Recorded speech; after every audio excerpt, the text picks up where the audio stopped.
I don't like sand. It's coarse and rough and irritating, and it gets everywhere. Not like here. Here everything is soft and smooth.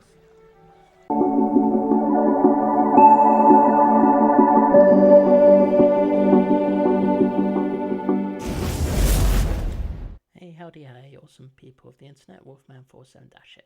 So, Attack of the Clones, it's a lot of different things. It is the second film in the prequel trilogy, otherwise known as the middle chapter.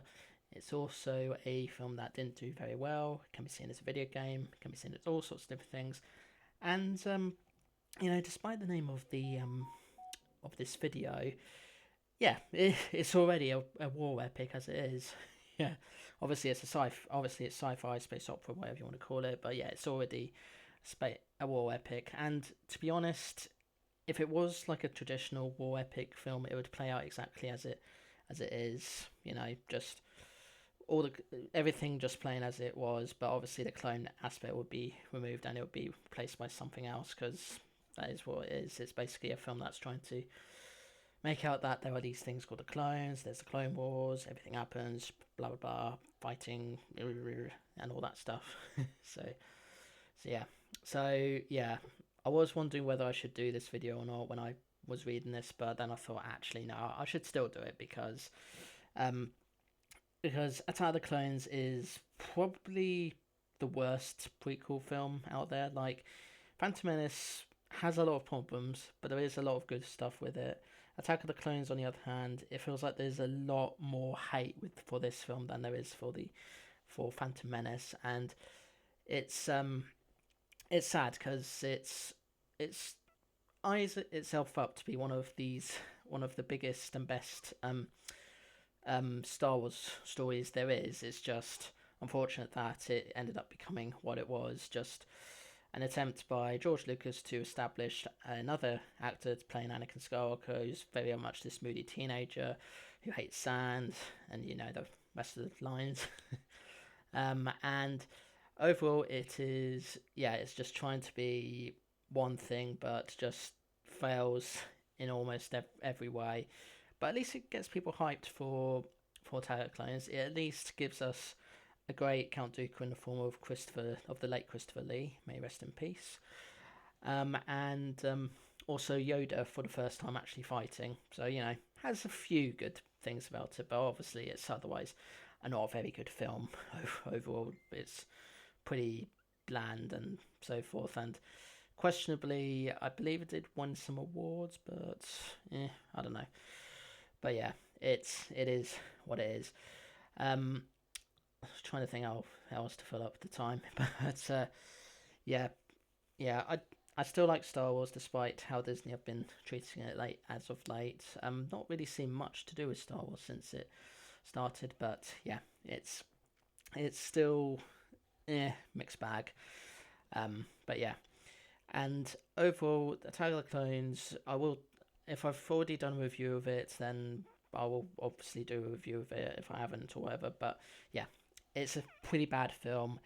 It's slightly better than Phantom Menace, but it's also still one of the worst Star Wars films out there. But still but just like Phantom Menace, has some good stuff in there, but probably a lot less good stuff than the Phantom Menace had whatever. So yeah, at least Jar Jar Binks was reduced, and although he did have that big major scene where he gives emergency powers to Palpatine, yeah, yeah, it's just something that I just don't know what else to talk about, because originally I saw this on a Google search when I was searching for different ideas for genre bender videos, and this one came up and people were saying about it. It's been a war epic, and I think I probably misinterpreted and thought that they were actually thinking that it should be treated as a war epic, and it kind of is a war epic, just a sci-fi war epic. And if it was like a traditional war epic, then who knows, might actually be better. But the point is, don't have George Lucas direct films ever again, because he's great as a producer, he's great as a writer, he's great as an executive producer, but as a director, he just doesn't work. So yeah, But yeah, it is what it is. It happened. It does still feel like a film that was made by one person, as the most of the Star Wars films feel like.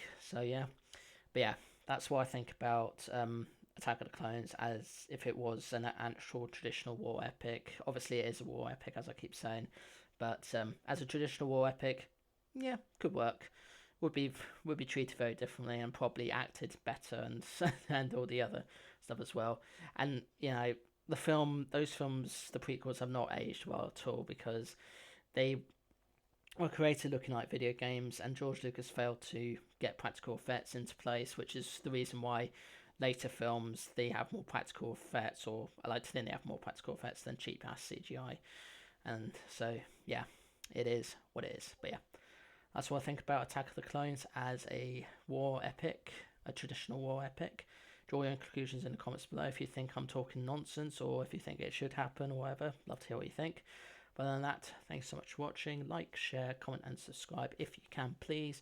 Those of you new to my channel, I usually do vlogs like this. I'm talking about all sorts of stuff that I'm into, and just do it so to anyone that wants to hear me out. I'm also a gamer as well. I do gameplay videos where it's straight up gameplay and nothing else. With editing for good measure. Let's play videos as well, where I'm basically playing a game with commentary and everything, doing stuff. And I do occasional shorts too, and other stuff as well. See you in the next one. Peace to you all, and may the force be with you. And just don't let George Lucas direct another film, because it's just not worth it. So yeah, well, if he does direct a film, make sure it's just a low budget film that not many people are that bothered about. But no more with Star Wars. He's done with Star Wars, so yeah. Although Disney aren't doing that much better, but yeah, there's still some good stuff they've done. So yeah, all right, toodles. Hello there.